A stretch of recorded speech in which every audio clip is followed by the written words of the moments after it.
ગત તારીખ 23 માર્ચના રોજ રાત્રે કોડીનાર તાલુકાના મૂળ દ્વારકા જે બંદર છે આપણું, ત્યાં મામદાર કોડીનારની ટીમ દ્વારા એક સર્ચ ઓપરેશન હાથ ધરવામાં આવેલ. મારી સીધી દેખરેખ હેઠળ અમે ત્યાં અમારી ટીમ મોકલી અને 70 જેટલી બોટો છે એની ચકાસણી કરેલ, જેમાંથી 3 બોટમાંથી શંકાસ્પદ 2330 લીટર જેટલો ડીઝલનો જથ્થો મળી આવે.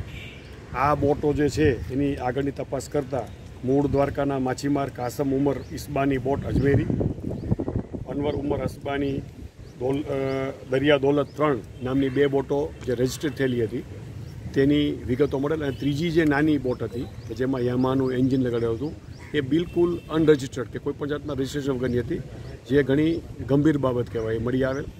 ત્રણેયમાંથી અગાઉ મેં કીધું એટલો ડીઝલનો જથ્થો મળી આવેલ.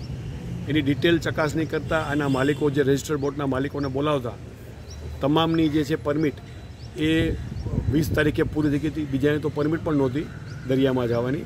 એ બંને બોટો કદાચ પાછી દરિયામાં ગઈ પણ હોય વિધાઉટ પરમિટ એવું સ્પષ્ટપણે માની શકાય.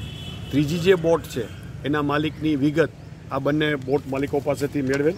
જે ત્રીજી બોટ છે સબનમ, એના માલિક અકબર મુસાભાઈ ઇસ્બાની છે એવું આ જણાવેલ છે. અને આ જે ડીઝલનો જથ્થો છે એ કોડીનારનો છે જુનેદ અલી મહમદ મેમણ સોસાયટી રેલવે ફાટક કોડીનાર, એ છારાથી લાવેલો એવું પ્રાથમિક દ્રષ્ટિએ માલુમ પડે છે.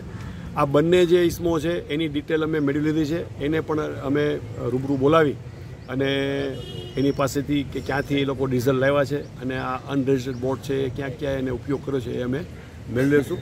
આ પ્રવૃત્તિ છે એ ઘણી ગંભીર ગણી છે, કારણ કે આ તો ડીઝલ હતું. ડીઝલ જગ્યાએ બીજી કોઈ વસ્તુ પણ આ લોકો ઇલીગલી લાવી શકે છે. એટલે અમારી જે ટીમ છે એના દ્વારા સતત આ પ્રકારનું ચેકિંગ ભવિષ્યમાં પણ હાથ ધરવામાં આવશે.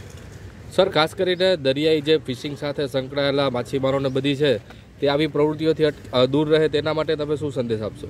ખાસ એ જણાવવાનું કે કોઈ પણ ટૂંકી લાલચ માટે કોઈ પણ શંકાસ્પદ વસ્તુ હોય એ દરિયામાંથી આપણે કોઈ પાસેથી લઈ અને એનું લેન્ડિંગ ના કરાવવું જોઈએ, કારણ કે એને ઘણીવાર ગંભીરતાની ખબર પણ હોતી નથી કે તેઓ શું વસ્તુ લાવી અને દેશમાં પહોંચાડે છે, જે ઘણી ગંભીર થાય એવી ક્ષતિ પણ દેશને પહોંચાડી શકે છે. જેથી માછીમારો આને દૂર રહેવું જોઈએ. બીજું, કોઈ પણ નાની બોટ કે મોટી બોટ તમામનું રજિસ્ટ્રેશન કરાવવું જોઈએ.